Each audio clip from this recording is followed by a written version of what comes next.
This happened when I was a kid, so some of the details are a little fuzzy, but I still remember the important parts. I grew up in Nebraska and I used to bike to school every day. Because my parents were always working, it was just easier that way. We lived in a rural area surrounded by farmland, and the route to school took me past this massive cornfield. Looking back, it probably wasn't that big, but it was the kind of place that looked like it went on forever. Especially when you're a kid, our house was on the other side of the field, but my parents were always clear about one thing: don't cut through the cornfield. They were worried I'd get lost without a cell phone, and I didn't really question it. I'd seen how easy it was to lose your sense of direction in there. So every day I'd stay on the main road and bike all the way around it. I didn't have many friends that lived near my house, so I'd always bike alone. I didn't mind the longer rides. I actually developed a love for biking from doing it. So often I'd go for bike rides on the weekends, even when I didn't have to. I don't remember what day of the week it was, but it was definitely a weekday. Because I was biking home from school, I was biking home like normal, when the chain on my bike popped loose. I don't remember how it happened, but it just came off completely. And no matter how hard I tried, I couldn't figure out how to pop it back into place. My dad had taught me how to fix my bike, but nothing I tried worked. I was stuck, and the thought of walking all the way home with my bike in tow sounded awful. Like I said, I didn't have a phone back then, so it wasn't like I could just call my parents for help. I wasn't going to ask for a ride from a random stranger driving by either. I knew better. I was on my own. That's when I looked over at the cornfield. Walking the normal route home was going to take forever, but cutting through the cornfield would save me a ton of time. I knew my parents had warned me to go in there, but I figured it couldn't be that hard to find my way through. After all, I just needed to walk straight, right? So I made up my mind and pushed my bike into the cornfield, telling myself it'd be a quick shortcut. At first it was fine. The path I found between the rows of corn was narrow, but it was clear enough to walk through. The stalks towered over me, and I remember there being a gentle breeze that day. Imagine walking through a cornfield as a child. The stalks feel 10 times higher, and everything feels 10 times bigger. It started to make me feel a little uneasy. The corn also blocked out a lot of the light, and it was oddly silent in there. I can't remember why, but every so often I look behind me. I'm not sure what was scaring me, but I remember just wanting to get out of there as quickly as possible. After another few minutes, I started to pick up on a faint rustling sound coming from the corn just a little ways off the path. I stopped and listened, trying to convince myself it was just the wind. It didn't sound like the wind, though it stopped, but as soon as I started walking, I heard it again. This time it was a little louder and a little closer. I started to think it could have been an animal stalking me, but I didn't know what kind of animal would be making that much noise. I remember struggling to breathe, wishing I had never got into that cornfield at all. I picked up the pace, walking faster, but I didn't want to leave my bike behind. I kept telling myself I was being paranoid, but every few minutes the rustling came back, like whatever it was keeping pace with me. Eventually the rustling stopped and I felt a wave of relief. Maybe 10 or so minutes passed without any strange sounds. At the next juncture, I decided to switch rows, just to be safe. I turned a corner, and standing right there in the middle of the path was a man. He was just standing there, arms at his sides, staring at me. He didn't look like a farmer or anyone who belonged out there. His clothes were dirty and torn, and he had what looked like long scratches on both arms. I don't know how else to describe them. They were just long marks that looked etched into his arm. I froze, not knowing what to do, but then he spoke. He asked me if I was lost in a low and raspy voice. I didn't respond. I was glued to the spot. He then took a step toward me and told me he'd help me find my way home. I felt like I was in sleep paralysis. I literally couldn't move. Every instinct in me screamed to run, but I couldn't. He started walking faster, his hands outstretched toward me, and that's when my legs just took over. I dropped my bike and ran as fast as I could. He started chasing me and shouted that he just wanted to help me. I did not stop running. I could hear him crashing through the corn behind me, yelling for me to stop. Every so often, I ducked into one of the corn stalks and crouched down in a ball with my eyes closed. I tried to make myself as small as possible. I truthfully thought I was going to die. He was holding something that looked like a rope in his hand as he passed. He muttered to himself, "I'll find him. I'll never forget those words for as long as I live." I stayed hidden for what felt like hours. My legs were cramping and my whole body was trembling, but I didn't dare move until I was sure he was gone. When I finally crawled out of the corn and made my way home, I was shaking so badly I could barely walk. It was dark by then. I eventually found my way home. I ran in sight of my parents, who were worried sick about where I had been. I told them everything. My mom was in tears, and my dad looked like he was ready to kill someone. By then, though there wasn't much they could do, that man was long gone. My dad went out to look for my bike, but it was nowhere to be found. They got me a new one. I recently moved to Iowa to get away from things. I got some dead-end job that pays a decent buck. It's not so bad. I'm definitely not going to stay out here forever, but the peace and quiet is good for me.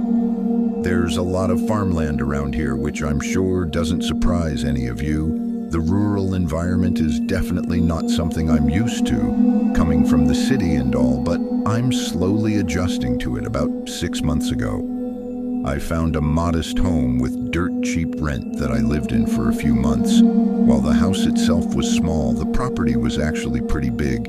I had a lot of land in the backyard, more than I knew what to do with. I'm not sure if it was a farm or abandoned, but there was this massive cornfield that sat right next to my house. Like the field ended at a little wooden fence that sat a few feet from the physical structure. You could practically touch the outside of the house and the fence at the same time. That's how close they were. As you could probably guess, I didn't have any neighbors. Despite what you might think, I found the isolation really peaceful. Sometimes in the evening, I found myself staring into that field from the window, reflecting about my life as the stalks billowed gently in the wind. I probably would have stayed in the house for a longer period of time had it not been for what I'm about to tell you. It was a windy October night. One of those cold nights that makes you want to sit in the comfort of a warm bedroom and look out the window at the wind blowing things around. I actually like being outside when the weather's like this. I know I'm a little odd in that regard. There's just something about shoving my hands in my jacket pockets when it's cold that makes me feel good. I was smoking a cigarette on the house's back deck, surveying the yard one more time. Before going back inside, I was almost finished when I heard it. A scream. It wasn't the kind of distant animal cry you hear sometimes out in the country. No, this was different. It was sharp, high-pitched, and unmistaken. Ably human. It sounded like it could have been a child, maybe a young boy. The sound echoed from the cornfield just beyond the house. Without thinking, I ran inside, grabbed my hunting rifle, and went back out. I'm not sure what came over me, but there was no way I was going to ignore a child that was potentially in danger. As I was running toward the cornfield, the scream came again louder. This time I stopped in my tracks, scanning the dark, but I couldn't see anyone. I called out to the kid, asking him to scream again so I could find him. Silence. Adrenaline was surging through me. At that point, I jumped the fence, picked a random row of corn, and ran alongside it, using my phone's shitty flashlight to see I kept yelling out. But that kid never yelled back. Eventually, I realized I was in over my head. I called the police and explained to them what I had heard before returning to my house, waiting for them to arrive. When the officers arrived, I insisted on helping them search the field. They let me help, which I was grateful for. We searched for at least half an hour, calling out to that kid the whole time. He never yelled back, though. There was nothing out there. No footprints, no signs of movement, not a single trace that anyone had been in that field. Eventually, we gave up. The officers told me to call again if I heard anything and left. I was frustrated, but what could I do? Part of me wondered if the whole thing had been a prank, which sort of made sense. I'm sure the kids out there struggled to occupy the hours. It just made me sick to think that someone would prank another person like that. As much as I tried to convince myself that it had all been a prank, I couldn't relax after that. Little did I know that the situation was about to go from a 1 to a 10. As I was upstairs getting ready for bed, something from outside the window caught my eye. It was the last thing anyone would ever want to see outside a bedroom window. A faint orange glow. I rushed to the window and I felt my stomach drop off in the distance. There were small flames rising from the cornfield, flickering wildly in the dark. I remember yelling, "Holy," over and over. I knew I had to do something. The fire wasn't huge, but I knew it would spread fast with how windy it was out there. I sprinted down the stairs while calling 911, practically screaming into the phone. I grabbed the hose from the side of my house, turned it on, jumped the fence, and sprinted into the field. I prayed that it would be long enough to reach the fire. I was soaked by the time I reached the fire, but I didn't care. I knew the fire department would take forever to get there. I was the only hope. I sprayed the flames as best I could, doing everything I could to contain it. I was unbelievably lucky that it hadn't spread more quickly. I was able to put it out completely in just a few minutes. I leaned down to catch my breath, wondering why in the world this was happening to me. As I stood there drenched in sweat and water, I caught movement from the corner of my eye. I turned and nearly died. Right on the spot, there was someone at the upstairs window of my house. They were in my bedroom. Without thinking, I dropped the hose that was still spraying water and sprinted toward the house. I threw open the door and burst into the kitchen, only to freeze in place. The entire room was trashed. My fridge and cabinets were all open, and a bunch of my dishes had been smashed on the floor. It was too crazy, and I didn't know what to think. I barely had time to process the chaos. When I heard the front door slam, I spun around and ran to the front door. But by the time I got there, whoever had been inside was gone. I rushed outside again, but they were nowhere in sight. I didn't have the energy to chase them. I actually thought I was going to pass out. From how chaotic the sequence of events had been, a few minutes later, the police and firefighters finally showed up. I told them what had happened, and they took things much more seriously. This time around, attempted arson is a serious felony, and they treated it like such. A bunch more police officers and even some police dogs were brought out to conduct a more thorough search. But once again, they didn't find anything. Clearly, they had enough time to escape on foot for a few weeks. I couldn't sleep. Every creak, every rustle in the night set me on edge. I slept with my hunting rifle on the floor next to me every night, until I was able to move out. I kept thinking about what had happened.